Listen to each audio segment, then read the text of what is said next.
अखंड भारत ड्राइवर महासंघ से मैं अजय कुमार यादव आप सभी सम्मानित साथियों के बीच में चलो दिल्ली अपने हक अधिकार मान सम्मान स्वाभिमान के खातिर दिल्ली चलो।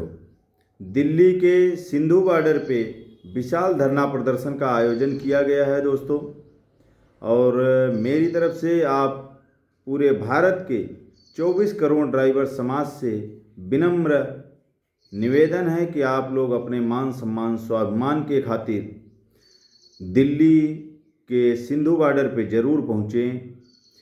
दोस्तों, बता दूं कि ये व्यवस्था जो दो मुही व्यवस्था इस देश में लागू है, उस व्यवस्था के खिलाफ ये आंदोलन है। जैसे आज तक पूरे भारत में सबके लिए व्यवस्थाएं बना के दी गई, बाल विकास आयोग बनाया गया, उसके लिए कभी भी धरना प्रदर्शन का कोई किसी ने आयोजन नहीं किया, न उसके लिए कोई आवाज़ उठाई, लेकिन फिर भी उसके लिए आयोग बनाया गया। हमें उससे कोई दिक्कत परेशानी नहीं है, वो कितना कार्य कर रहा है उससे भी हमें कोई दिक्कत परेशानी नहीं है। महिला आयोग बनाया गया, कभी किसी ने धरना प्रदर्शन आंदोलन नहीं किया, लेकिन अब महिला आयोग बना, वो कितना कार्य कर रहा है, किस प्रकार से कर रहा है, उससे भी हमें कोई दिक्कत परेशानी नहीं है। और हम लोग ड्राइवर समाज से जुड़े हुए सभी साथियों ने जगह जगह समय समय पे हर प्रदेश में, दिल्ली से लेकर के प्रदेशों तक पूरे भारत में समय समय पे आंदोलन होते रहे, जिलों में आंदोलन होते रहे, ब्लॉकों में आंदोलन होते रहे, लेकिन आज तक आयोग नहीं बनाया गया। इसका कारण क्या है वो मैं जानना चाहता हूँ। उसी के लिए आंदोलन किया जा रहा है और ये शायद आखिरी आंदोलन होगा। अगर आप लोगों ने सही ढंग से साथ और सहयोग दिया, अपने हक अधिकार मान सम्मान को सही ढंग से पहचाना, तो मैं आप लोगों को भरोसा दिलाता हूँ कि यहाँ से आप आयोग भी लेंगे और वेलफेयर बोर्ड भी लेंगे, और आपकी जो भी समस्याएं हैं उन समस्याओं का हल भी यहाँ से तैयार करके मिलने की संभावनाएं ज़्यादा से ज़्यादा हैं। बात यहाँ पे ये निकलती है, निष्कर्ष निकलता है कि आखिर हमारे लिए आयोग का गठन करने में इतना विलंब सरकारें क्यों कर रही हैं? क्या हम इस देश के नागरिक नहीं हैं? इस देश के वोटर नहीं हैं? इस देश के व्यवस्था में हमारा कोई योगदान नहीं है? तो सरकारों ने ही समय पे इसे अवगत कराया अपने माध्यम से कि देश की अर्थव्यवस्था में 64% जो कि बहुत बड़ा योगदान है, वो ड्राइवर समाज का योगदान है। ड्राइवर अगर गाड़ी लेकर के चलता है तो देश की अर्थव्यवस्था चलती है। जिस दिन पूरी गाड़ी पूरे देश में खड़ी कर दी जाए, अगर मैं कहता हूँ 80% भी गाड़ियाँ अगर खड़ी हो गई, truck, trailer, tanker, ambulance, school की गाड़ियाँ, तो इस देश की पूरी व्यवस्था चरमरा जाएगी। आज हम संगठनों के माध्यम से अपने समाज की व्यवस्था को बेहतर बनाने के लिए, उनको मजबूत बनाने के लिए संगठनों के माध्यम से 1,50,000 रुपये उस परिवार को मदद करते हैं किसी दुर्घटना के समय में। ये हमारा दुर्भाग्य है। क्या हमने सरकारें इसलिए चुनी हैं कि हमें इग्नोर किया जाए? सरकारें इसलिए चुनी जाती हैं कि पब्लिक के जो डिमांड होती है, जो समस्याएं होती हैं, उन समस्याओं को हल करे। परेशानियों को कम करने के लिए सरकारें चुनी जाती हैं देश में, प्रदेश में। लेकिन ड्राइवर समाज की परेशानियां कम हुई? आज 77-78 साल हो गए देश में सरकारें चुनते हुए, कोई भी परेशानियां कम नहीं हुई। कारण उसका क्या है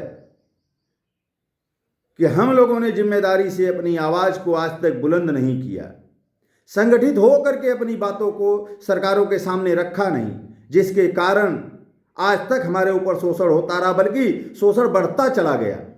घटने का नाम लेने की बजाय वो बढ़ता चला जा रहा है। व्यवस्थाएं भी हमारे बिल्कुल भिन्न बनाई जा रही हैं। जैसे हिट एंड रन केस।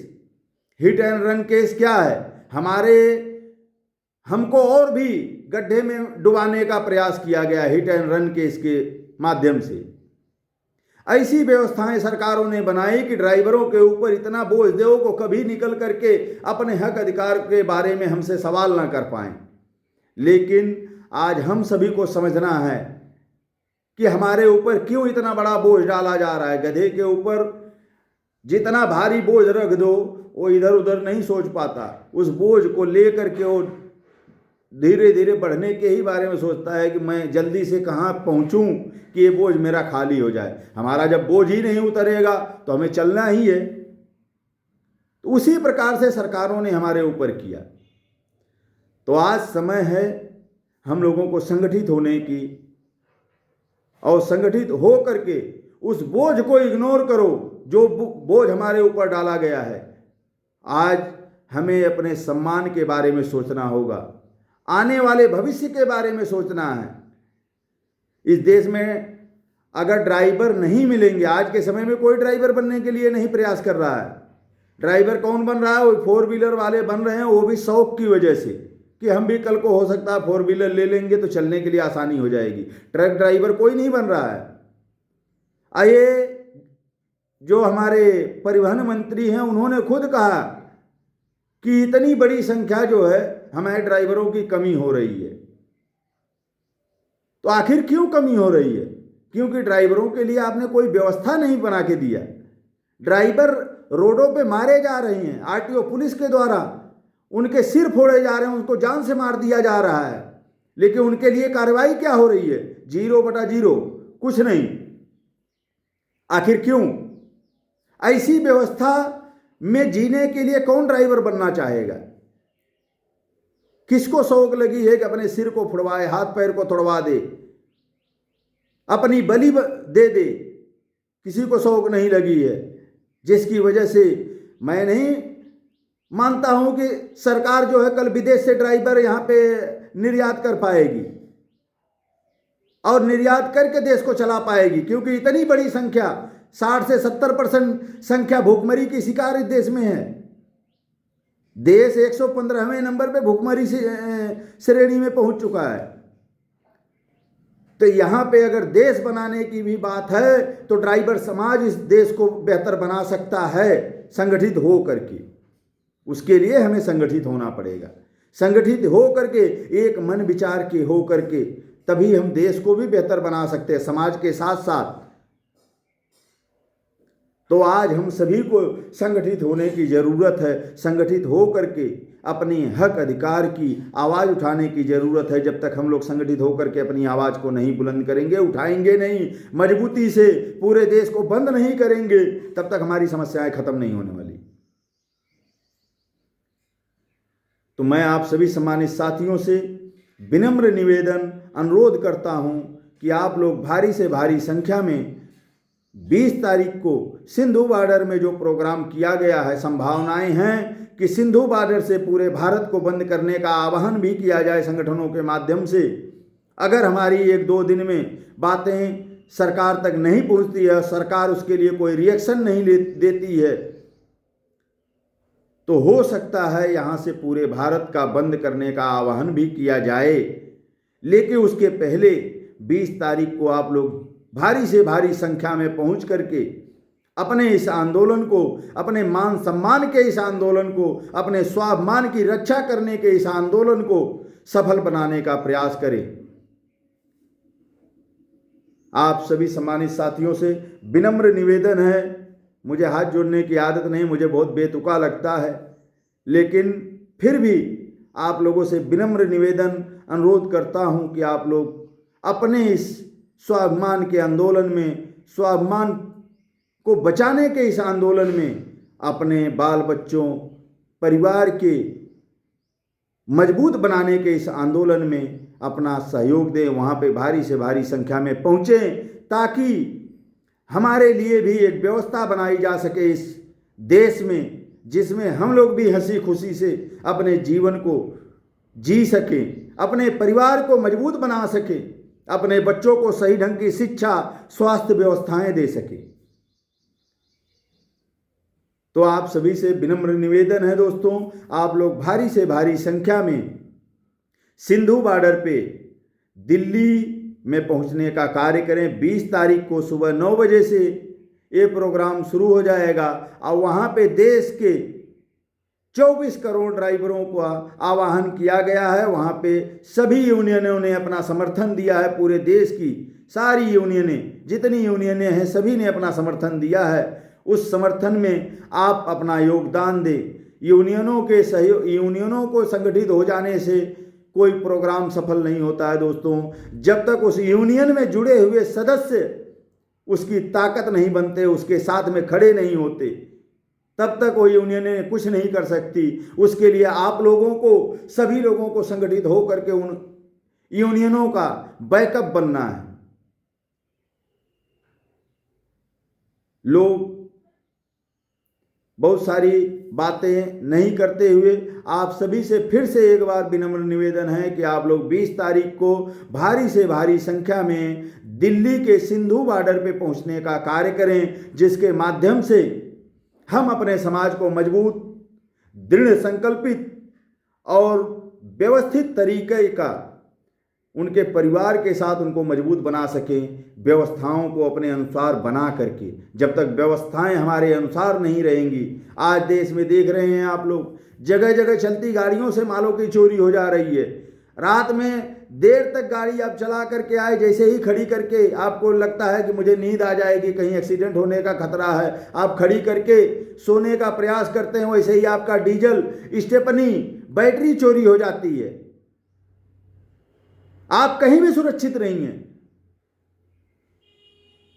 तो उस सुरक्षा की गारंटी को लेने के लिए हमें दिल्ली सरकार के पास पहुंचना होगा, क्योंकि व्यवस्थाएं संसद से तैयार होती हैं और जब तक हम लोग संसद का सही ढंग से घेराव नहीं करेंगे, तब तक व्यवस्थाएं हमारे अनुसार, हमारे अनुकूल नहीं बन पाएंगी।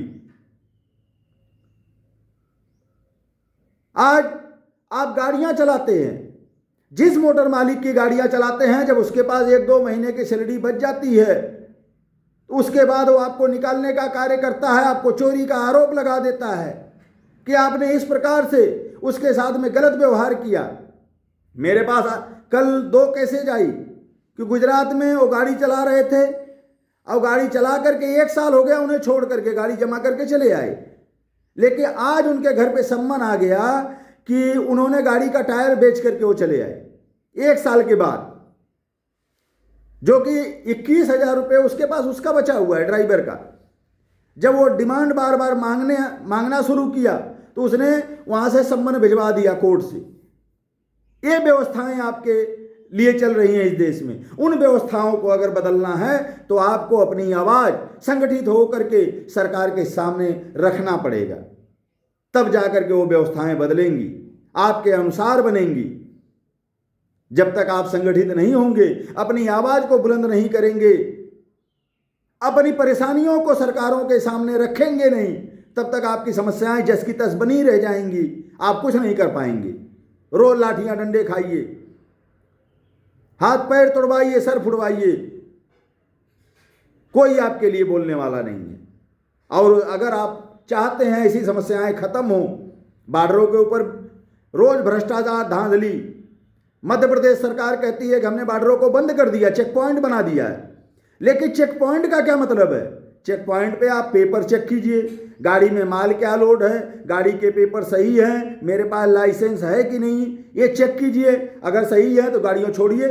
लेकिन वहां पे क्या किया जाता है? ये चेक कुछ नहीं किया जाता है। मध्य प्रदेश सरकार, जो आरटीओ विभाग है, जितनी बॉर्डर पे बैठे हुए हैं, सारे चोर उचक्के बैठे हुए हैं, वो कुछ नहीं चेक करते। जाते ही आपसे क्या कहेंगे? 500 रुपये दो जाओ, 1000 दो जाओ। एक का तरीका हुआ चेक पॉइंट का मतलब क्या होता है? क्या सरकार ने अपने प्रशासनिक अधिकारियों को यह सिखाया नहीं? चेक पॉइंट का मतलब क्या होता है? कोई भी भाई बताए किस प्रकार की व्यवस्था नहीं है मध्य प्रदेश में? बिहार में नहीं है, बिहार में भी वही सिस्टम है, गुजरात के भी बॉर्डर पे वही प्रक्रिया शुरू हो गई। महाराष्ट्र तो सबसे ऊपर है, इस देश में सबसे ऊपर महाराष्ट्र है, जिसके लिए कोई बोलने वाला नहीं है, एकदम बिंदास होकर के लूट चल रही है। छत्तीसगढ़, उड़ीसा, सब जगह पे पूरे देश में ये सिस्टम भ्रष्टाचार से लिप्त सिस्टम चल रहा है। अगर उस सिस्टम को सुधारना है तो हम लोगों को मुट्ठी बनना पड़ेगा। जब तक हम मुट्ठी नहीं बनेंगे तो इस सिस्टम को कभी नहीं रोका जा सकता है, इस भ्रष्टाचार को नहीं रोका जा सकता है। हम संगठित होकर के पूरे देश को एक मजबूत देश बना सकते हैं, भारत को मजबूत भारत बना सकते हैं। पूरे भ्रष्टाचार को हम रोक सकते हैं, हमारे अंदर वो हौसला है, हिम्मत है। मैं सभी ड्राइवर भाइयों की तरफ से मैं बोल रहा हूं, मैंने अपने भाइयों को देखा है, उनके अंदर वो हौसला है, वो जज्बा है, वो कर सकते हैं। लेकिन सरकार अगर सहयोग करे तब, सरकार तभी सहयोग करेगी जब आप संगठित होकर के मुट्ठी बन करके सरकार के सामने जा करके अपनी समस्याओं को रखेंगे। उसके लिए कोई कानून बनेगा, कोई व्यवस्था बनेगी संसद से, तब जा करके वो कार्य संभव हो पाएगा। तो आज समय आ चुका है, 2 दिन का समय और आपके बीच में बचा हुआ है। उस समय का सदुपयोग कीजिए और सिंधु बॉर्डर पे पहुंच करके अपनी व्यवस्था को बेहतर बनाने के उद्देश्य से वहां पे पहुंचे, भारी से भारी संख्या में पहुंचे, जिसके माध्यम से संसद से आपके अनुसार कोई कार्य कानून बनाया जा सके, जिसके माध्यम से आप भी खुशहाल हो करके अपने जीवन यापन को संचालित कर पाएं। आप सभी का बहुत बहुत धन्यवाद। जय हिंद, जय भारत।